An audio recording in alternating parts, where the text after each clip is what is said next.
आपकी अर्थव्यवस्था 5 गुना बढ़ी, आपने बिना डिफेंस के बजट को बढ़ाए, डिफेंस के बजट को बढ़ा दिया। आप समझ रहे हो इस चीज को?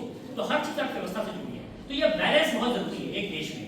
लेकिन जैसा कि सर ने बोला, अब आप देश का हिस्सा, वो हिस्सा जो है इतना ज्यादा अनरेस्ट है कि वो अलग हो सकता है देश से, ठीक है?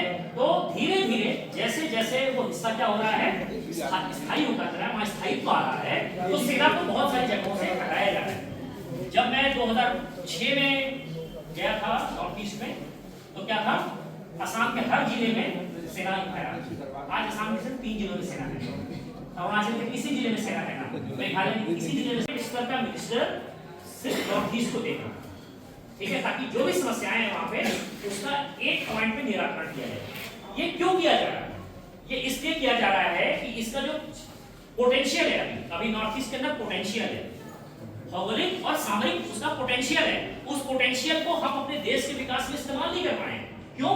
पहला ये जो है, जो हमारा इंफ्रास्ट्रक्चर डेवलप नहीं है, और दूसरा जो है आंतरिक समस्या है कि पूरा बट बांग्लादेश की जो इतनी बड़ी आबादी है ना, करोड़ों की आबादी है बांग्लादेश की, एक आम नागरिक को, है ना, आप गाजीपुर के बाजार में जब जाते हैं तो आप एज आम नागरिक, टेक्नोलॉजी इंपॉर्टेंट है बट किसी और तरह की पनडुब्बी है, अगर वो आके लग जाती है, ठीक है, तो आप समझ रहे हैं, आपकी नौसेना को बंगाल की खाड़ी में ऑपरेशन करने की कोई दिक्कत होगी। तो बांग्लादेश बहुत इंपॉर्टेंट है, बट बांग्लादेश को आप क्या ऑफर करते हैं? बांग्लादेश को हम क्या दे सकते हैं? तो बांग्लादेश को हम क्या दे सकते हैं? व्यापार दे सकते हैं। तो इसने जिक्र किया कि बंगाल की खाड़ी जो है हमारे लिए कितनी इंपॉर्टेंट है। क्यों? क्योंकि बंगाल की खाड़ी से हम इंडियन ओशन को डोमिनेट करते हैं। बट आप एक जस्ट कल्पना करें कि अगर बांग्लादेश में चीन का प्रभुत्व हो जाएगा तो क्या होगा? क्या हो सकता है? क्या क्या हो सकता है? हाँ, नौसेना कहाँ खड़ा करेगा? तो एक बंदरगाह है, चिटागांव का बंदरगाह बांग्लादेश का। अभी तो लगभग 60-70% कब्जा है चाइना। आप लोगों को जस्ट ये मैं बताना चाहूंगा कि इस पूरे इलाके को डेवलप करने के लिए बहुत प्रयास किए जा रहे हैं, है ना, गवर्नमेंट के द्वारा सुरक्षा देने की कोशिश की जा रही है, सेना के द्वारा और बाकी जो हमारी पैरामिलिट्री फोर्सेस, असम राइफल वगैरह हैं उनके द्वारा। हम क्यों कर रहे हैं ऐसा?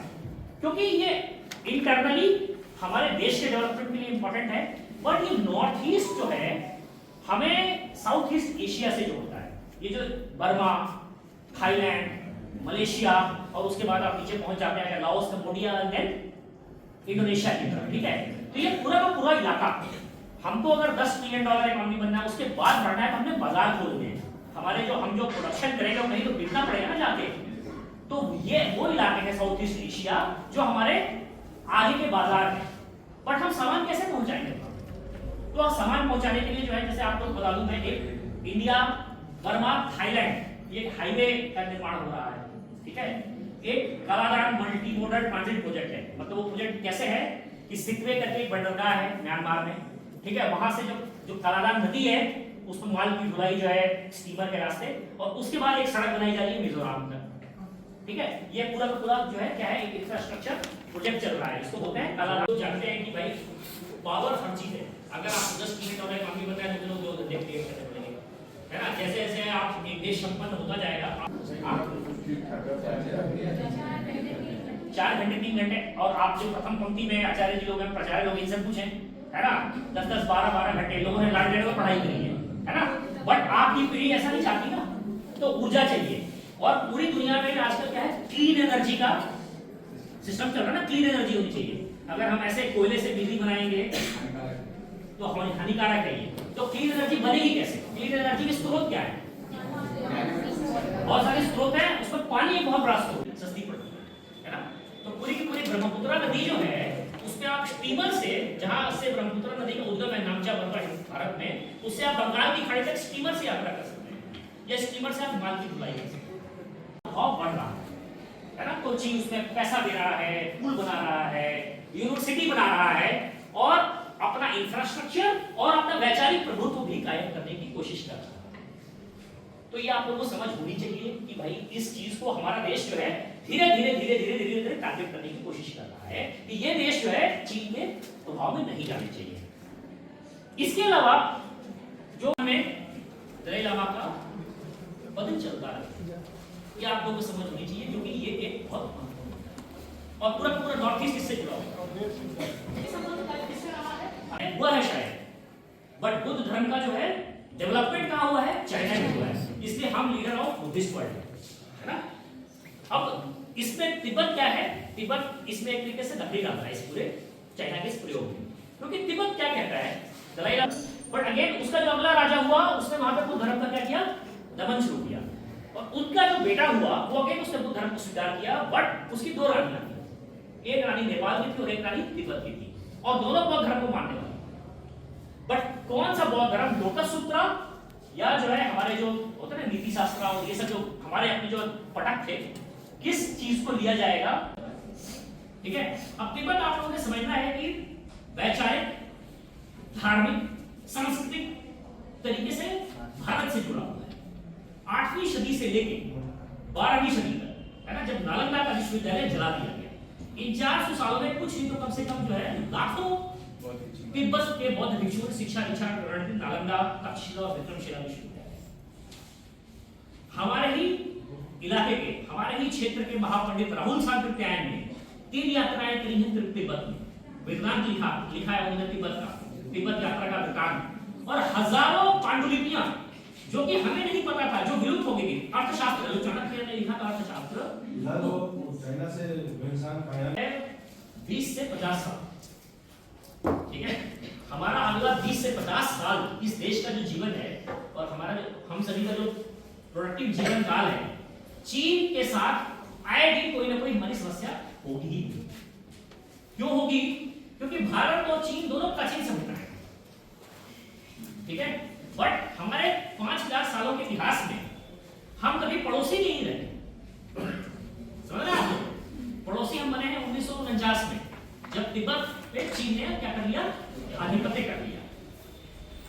तो 5000 साल पुरानी सभ्यताएं हैं, उसकी भी अपनी ताकत है, हमारी भी अपनी ताकत है ना। पुरानी सभ्यता की अपनी ताकत होती है, और अभी दोनों देश जो है, इनको शायद याद नहीं होगा, बहुत समय तक भूटान का जो पूरा का पूरा एक्सटर्नल जो विदेश संबंध है और जो उसकी सुरक्षा है वो क्या है, हमारी जिम्मेवारी थी, भारत की, है ना। समझ रहे हैं आप लोग? Defence, communication and external affair, ये 3 मुद्दे हम देखते थे।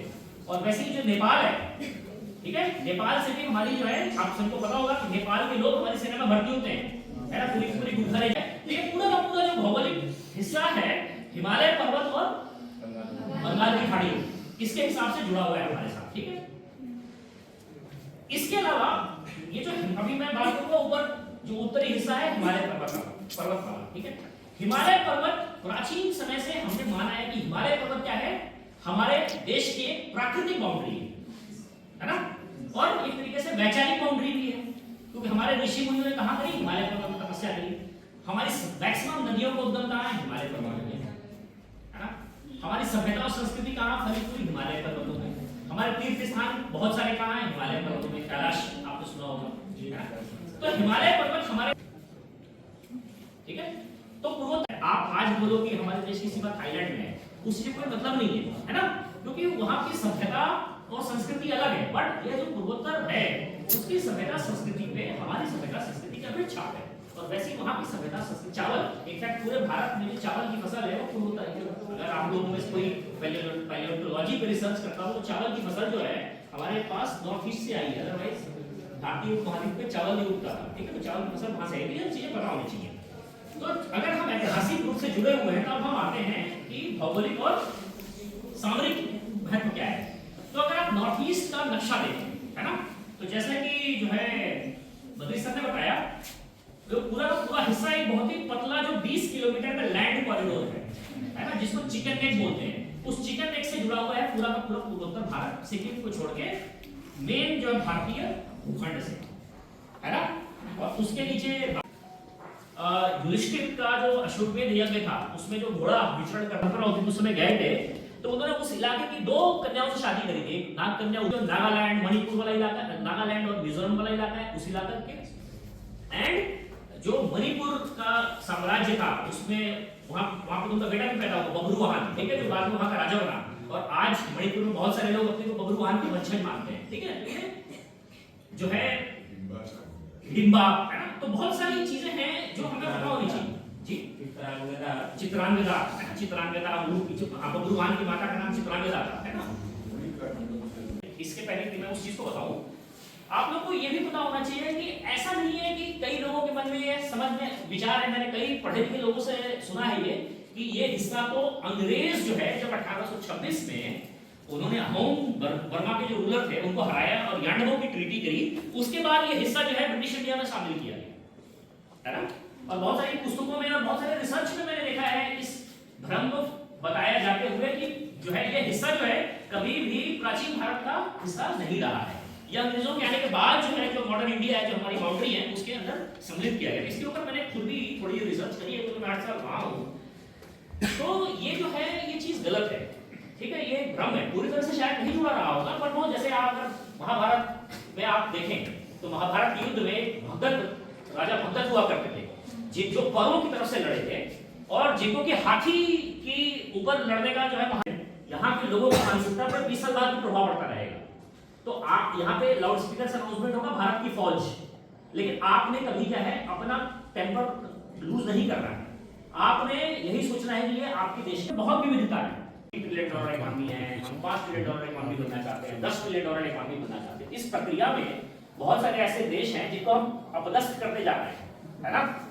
आज कोई तो है ना 5वीं सबसे बड़ी कोई तो अर्थव्यवस्था नहीं होगी जिसको हमने हटाया है, उसकी जगह कल को जो शांति से तो नहीं रहने देगा।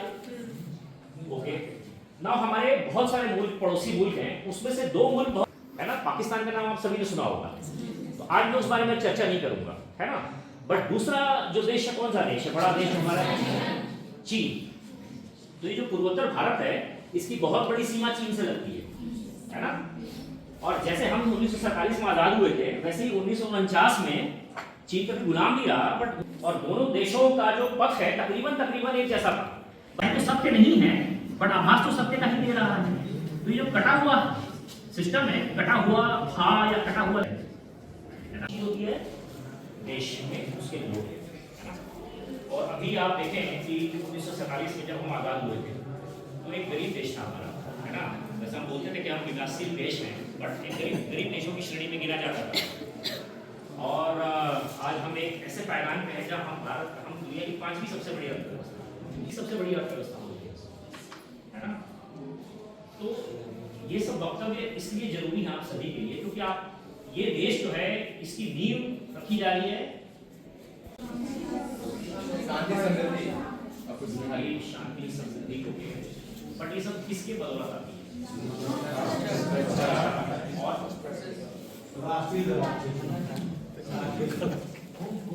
सब कुछ के बाद